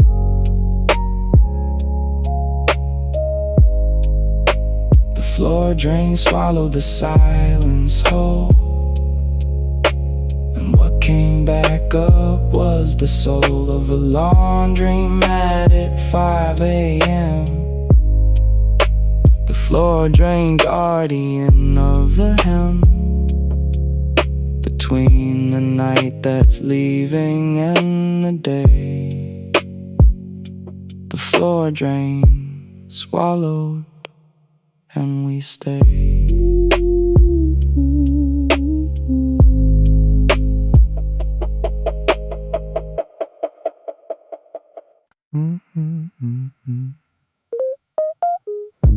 My dryer beat, but I didn't move.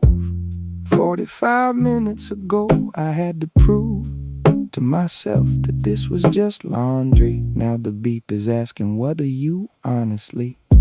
My dryer beat, the clothes are done, but the conversation's barely begun. The second half of something real. My dryer beat, but I didn't feel like leaving yet. 3 beeps, the universal sound of your time is up. Come get your mound of warm fabric and go home. But home is a studio apartment chrome.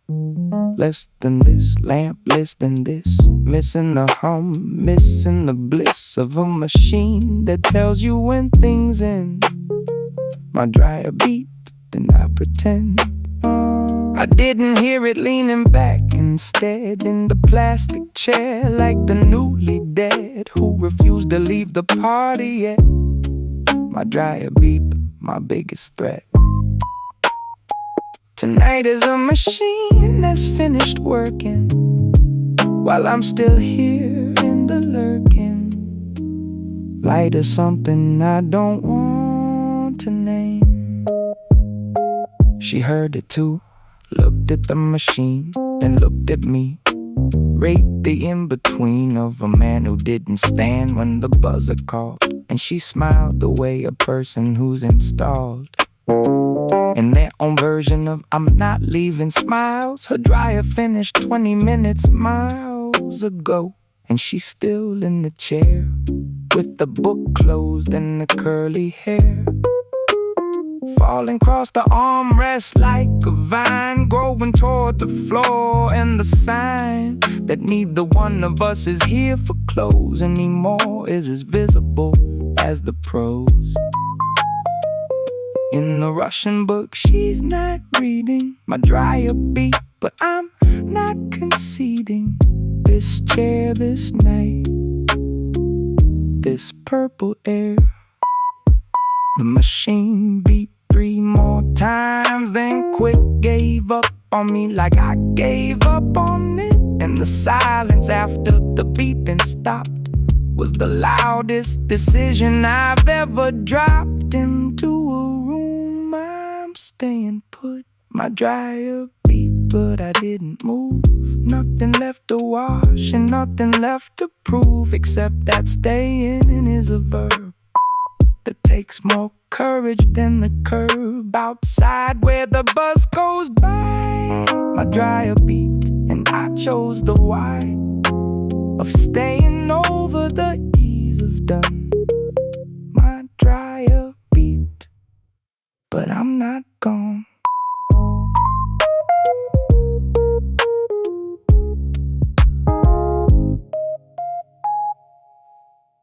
Yeah. The attendant unlocked the soap machine at 4:30, half asleep routine, written on his face like the opening shift of a life lived in the fluorescent rift between night and morning. Keys on a chain, the attendant, ambassador of the mundane. He came through the back door we didn't know existed, a man in coveralls who barely resisted the urge to yawn through his entire entrance. Looked at us like we were a sentence he read 1,000 times in this book. 2 strangers, 4 a.m., the classic look of people who pretend they came for clothes, but came for something everybody knows and nobody says. He walked to the back of the soap dispenser, keys on the rack of his belt jingling like a wind chime's cousin, and refilled the blue soap by the dozen. Pouches, mechanical, precise, the most boring, beautiful act of twice a week mercy for the 3 a.m. crowd. She whispered, "That's Miguel. He's been here since the place opened, 20-something years. He knows every machine by its sound, can tell you which one's about to ground to a halt just by the pitch of the spin." And Miguel looked at her with a grin and said, "Tuesday, girl," without the words. He refilled the fabric, softened her thirds of a dispenser, and checked the lint traps clean. The most thankless act I've ever seen, and the most essential, because without his keys and his coveralls and his expertise in 4 a.m. soap levels, this cathedral of chrome and hum would be medieval in its neglect. Miguel is the priest. He left through the back without a sound, the soap machine full, the lint traps wound back into their slots, the floor mop quick in the corner where the drip makes the tiles sick.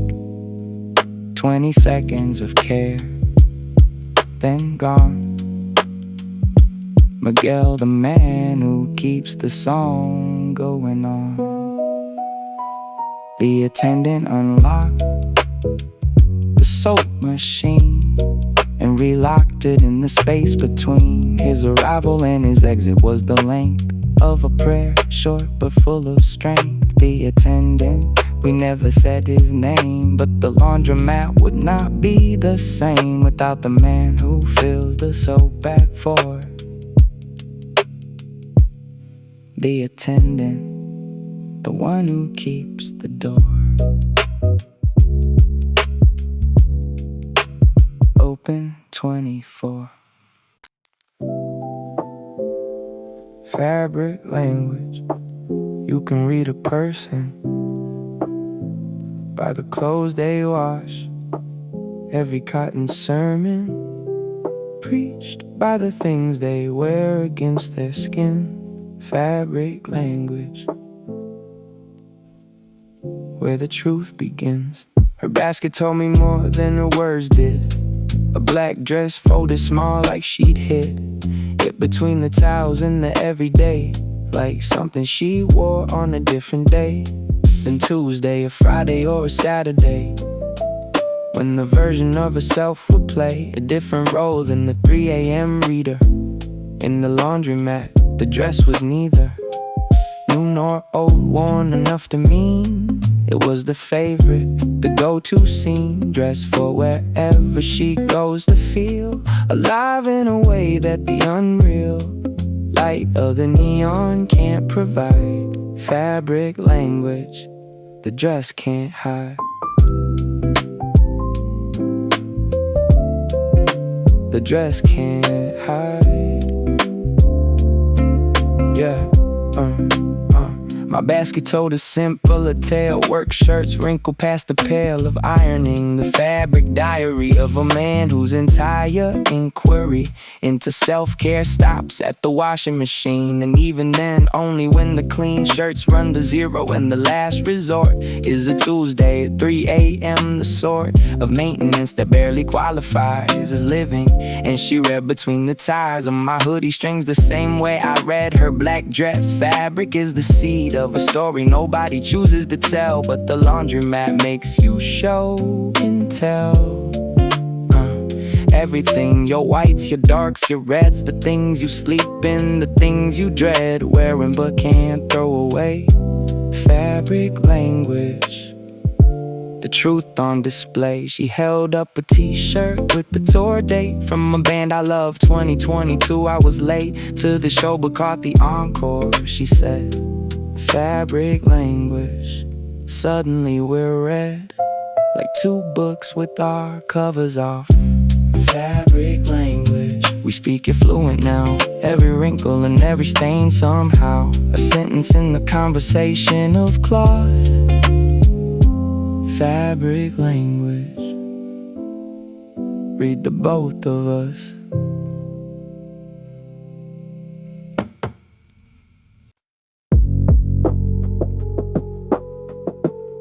Spin, speed, two. Spin, spin, spin, spin, spin, speed, two. The machine kicked up a gear. From gentle to the kind of spin you hear through the walls of your apartment when the neighbors clean. Spin, speed, two. The most aggressive thing between us and the quiet we've been building all night. The machine decided it was time to fight. The dial clicked from 1 to 2 on its own. The machine's automated overthrow of the calm we cultivated since I walked in.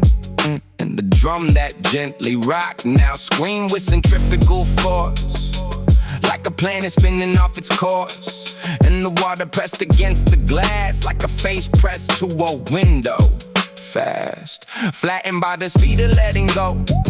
And I thought about the things I know about velocity and how it strips the excess. Water leaves the drips, become a stream. The heavy clothes get lighter as the drum speed grows. Spin, speed, two, the machine knows best.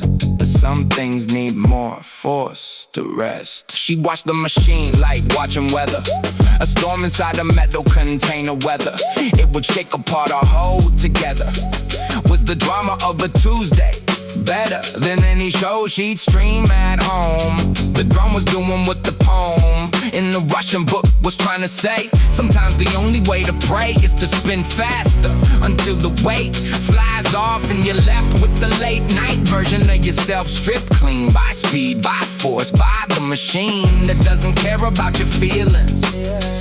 Just the physics of the dealings between water and fabric and time. Spin, speed, two, the most aggressive rhyme. The machine hit peak velocity and screamed. Then suddenly silence, like it dreamed. The whole thing, and the stillness after spin, was louder than the violence within.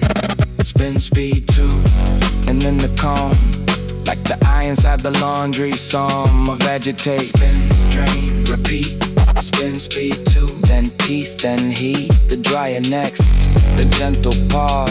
Spin, speed, 2. Broke something apart that needed breaking. Now the rest begins.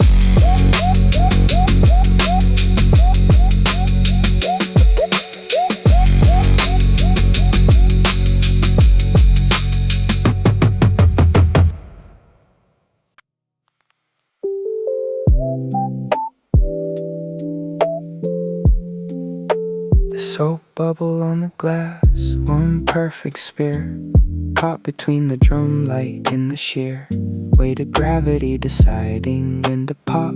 The soap bubble on the glass, I watched it stop. Time for half a second on the door of machine 4, perfect, nothing more. Just a circle made of soap and air and light. It was on the dryer glass after she opened the door to check the clothes. A moment frozen in the shape of a bubble that the suds left behind on the window, like the buds of a flower made of nothing, thin as breath, catching the amber drum light and the depth of the purple neon in its tiny curve. A whole universe in a single nerve of soap film holding on to the chrome rim of the porthole. And on a whim I said look, and she leaned in close, her face next to mine, her nose almost touching the glass where the bubble stood, reflecting both our faces as it should in its curved surface, two distorted smiles in a sphere that lasted less than miles, but more than most things built to last. She said don't breathe like the bubble hurt, and we held our breath, two people absurd, standing frozen in a laundromat, protecting a soap bubble like a diplomat protects a treaty, life or death, over a sphere of water held by breath and surface tension, the same two things that hold most conversations, breath and strings of tension between people and the bubble pop without a sound, without the trouble of a goodbye, just gone like it was never there. Beautiful, she said, and clever, the way it held both our faces in its skin before it let the air back in. Some things are beautiful because they end, not in spite of it. The bubble's friend was gravity, its enemy was time. But for 1 second it held the rhyme of two faces in a curve of light. The soap bubble on the glass, already gone, but we're both still leaning and still drawn to the spot where it existed once. The soap bubble, the most eloquent response to the question of how long beauty stays. Exactly long enough to amaze.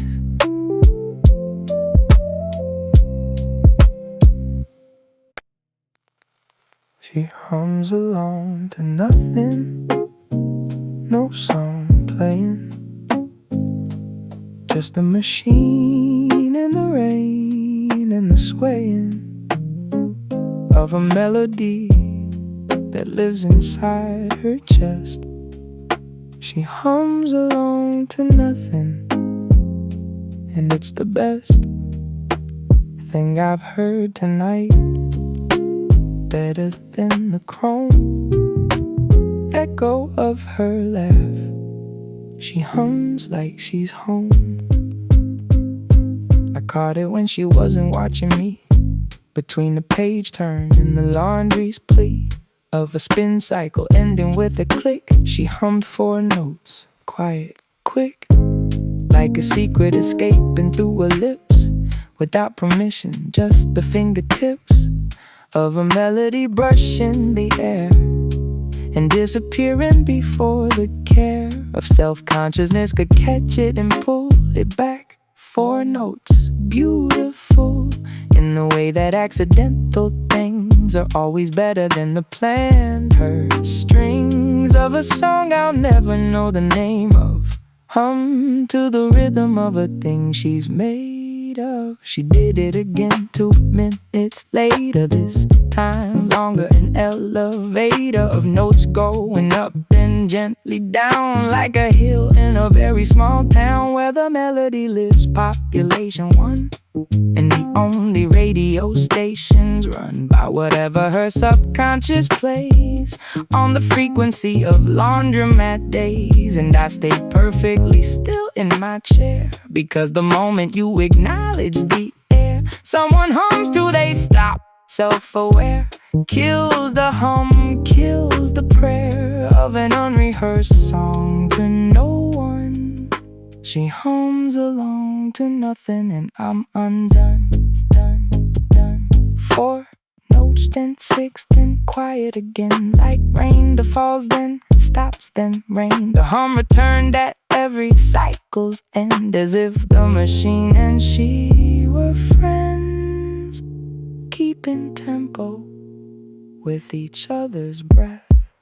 She hums along to nothing, and the nothing is the most honest something I've heard in a laundromat's lifetime. She hums, and the machines keep time.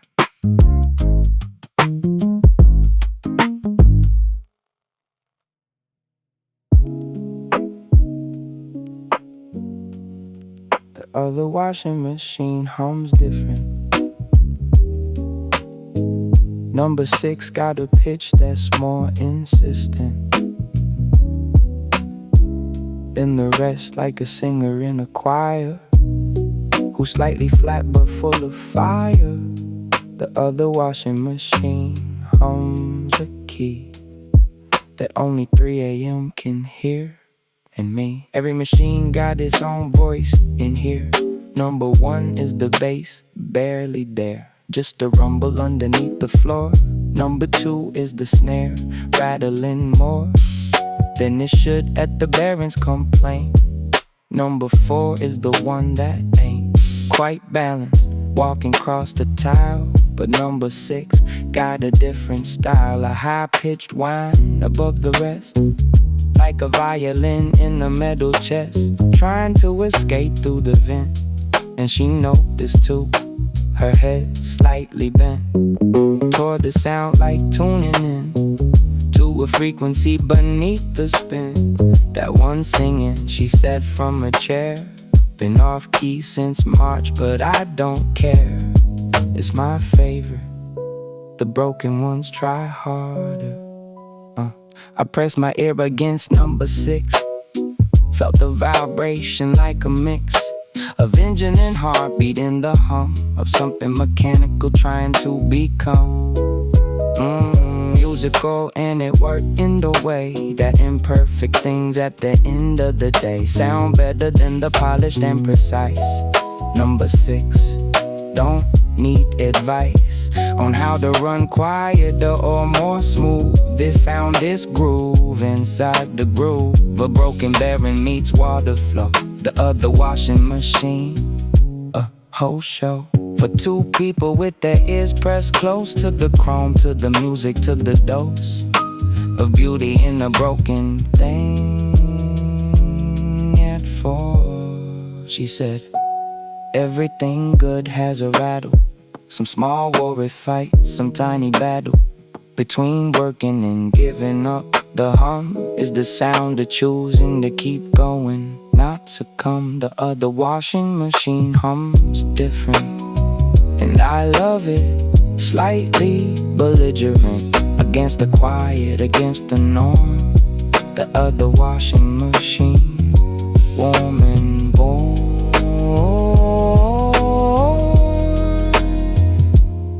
and still humming its off-key song. The other washing machine, I sing along.